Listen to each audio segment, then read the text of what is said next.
Hi guys, so I'm back today to discuss our expenses for North and Central Thailand. So I'm gonna try something a little bit different from our previous few expenses video. So I don't want it to be so formal, so I'm going to try a bit like vlogging style. Let me know if you prefer this or the more formal videos, yeah.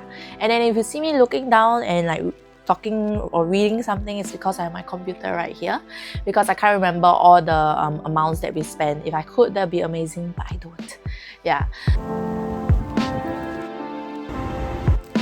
Okay, so anyway, we spent about 27 days in Thailand and we went to quite a few different places. So we went to Hat Yai, Ratchaburi, 8-hour stop in Bangkok, Chiang Rai, Chiang Khong, Chiang Mai.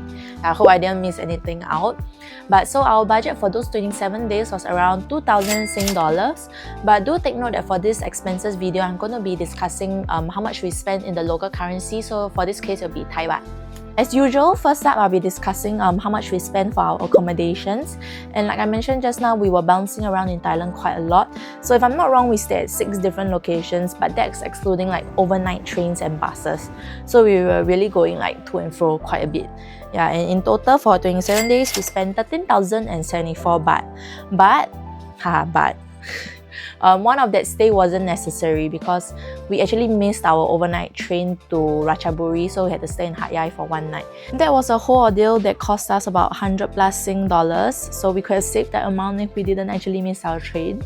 I'll link the vlog somewhere on this screen so you can find out more about what happened. How did we miss the train? Why did we miss it? Yeah, it was traumatizing. Next will be our activities, and we spent 10,663 baht. So that's actually the most that we spent on activities throughout like the different countries that we've been to so far. I think it's because in Thailand we visited so many different places, and a couple of those places the attractions were a bit further out, so we couldn't get to them by Grab. So we had no choice but to hire a private driver, and of course if you hire a private driver it's going to cost more. So for us, we found that each time we had to hire a driver, it cost an average of 1,800 baht, and that's excluding tips. Other than hiring drivers, we also booked a one-day tour when we were in Chiang Rai through our hotel. So lunch was included in that tour, and it was about 2,000 baht for the both of us. So we visited quite a few places like the White Temple, the Blue Temple, Black Museum, and yeah, a few more other than those. So I'll link the vlog somewhere on this screen so that you can watch. But the only thing about that tour was that besides the 2,000 baht that we had to fork out, we also had to pay a little bit more for some of the entrance fee, but it's fine. Yeah. And then also in Chiang Mai, we spent 4,000 baht for the both of us on a zipline adventure. So actually we were contemplating on whether to do it or not, because at that point we were almost going to like burst our budget for the Thailand trip already. But we were thinking, it's a once in a lifetime kind of thing, and then it's also like Asia's longest zip line, so we were thinking, just do it. It's okay. Money can be earned, right? Yeah. And also, I was a bit scared lah. I didn't really want to go, but Sean was very excited. I was like, so I thought to myself, okay, just go and do it once. And I did have fun, but I really think it's okay. I do once in my life can already. For food, we spent 7,787 baht. So we didn't dine at any fancy places. It was mainly like eateries or food stalls that you'll pass by when walking from one place and to another. Yeah, but our most expensive meal was at Chiang Khong, and we spent 380 baht there. So we kind of really didn't have a choice, because Chiang Khong was a border town that we were staying at before we crossed over to Laos the next day. And like the resort that we were staying at was like just a 5 minutes drive from the border or customs area. And that was actually why we picked the resort for. But the downside to that was that it was further out from the other food places and all that, so we had no choice but to dine in the restaurant in the resort. Yeah, but overall the resort was very nice. The views was like amazing, and the owner was very nice. He gave us like mangoes and bananas that he grew from his own garden, so everything was good. Yeah. In general, we found that the food in Chiang Dao and Chiang Rai cost around 50 baht per person on average. But in Chiang Mai, where it's a lot more touristy, was around 75 baht per person on average. Yeah, and then when we were in Ratchaburi, the accoms that we booked was like quite far from the city center, and we also didn't have like much food around us that's within walking distance. So we had to order Grab food for most of our meals.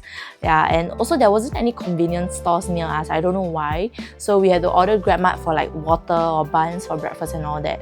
Yeah. So that leads me to my pro tip from Auntie Mary. If you are going to order from Grab Food or GrabMart or even just take the Grab transport in general quite a number of times, go and sign up for their free trial Grab Unlimited membership, because that's what I did, and then I got quite a number of coupons and we managed to save 440 baht over 11 orders in Ratchaburi, which I know it doesn't seem like much, but it adds up, okay? And it's really quite shook when you see like, oh, how much was taken off your order. Or at least it's shook to me. Just remember to cancel the free trial before it expires, otherwise you have to pay for the membership. And I mean, it's not that expensive for Thailand or whatnot, but yeah, just set a reminder. For groceries, we spent 2,625 baht. So one of the things that we like to do when we arrive at a new place on the day itself or like by the next is to go to a supermarket or convenience store to stock up on things like water, coffee, buns for breakfast or snacks, the most important. Yeah, but so we spent a total of like 450 baht on 3 big grocery runs and then just a few small ones here and there to restock on things. Yeah, anyone else like loves to go to grocery stores or convenience stores? Like, I love to do that even when I'm in Singapore, and whenever I see one, there's just a need to go in, even if I don't want to buy anything or I don't plan to get anything or I don't need anything. I just need to go in and walk through it, and you have to walk in like a zigzag neatly. You can't just anyhow walk. Does anyone get that? Please comment down below, because Sean doesn't get it at all. For transport, we spent 9,324 baht, so about half of that was spent on booking transport to get from one city to another. And also another bulk of it was, remember at the start of this video, I mentioned that we missed our overnight train to Ratchaburi. Yeah, so the first half of that journey was actually to take a bus from Ipoh to Hat Yai, but we somehow ended up in Penang. And then we had to book a train from Penang to Padang Besar, because Padang Besar is the border town between Malaysia and Thailand. Yeah, but when we reached Padang Besar, it was around 6 p.m, so there weren't any other like trains or whatnot to take us through over to Thailand. And then we also didn't want to stay at Padang Besar for a night, so we had no choice but to hire a private driver. So that cost us around 1,100 baht, but thankfully the driver was very nice and everything was okay after that. Really do not want to relive that experience, and hopefully nothing like that happens in the future. The rest was spent on Grab rides, which on average was about 70 baht per ride. But when we were in Bangkok, we found that rides were almost double of that at about 150 baht per ride, which was like so painful. Luckily, we were only there for about 8 to 9 hours. Okay, so for our last category, we spent 13,171 baht. And if we minus our insurance, that's 9,609 baht.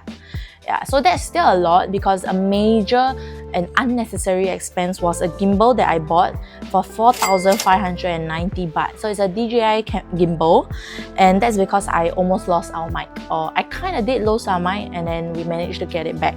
So thankfully we managed to retrieve it, and you can watch our vlog here on what happened. Also another traumatic memory.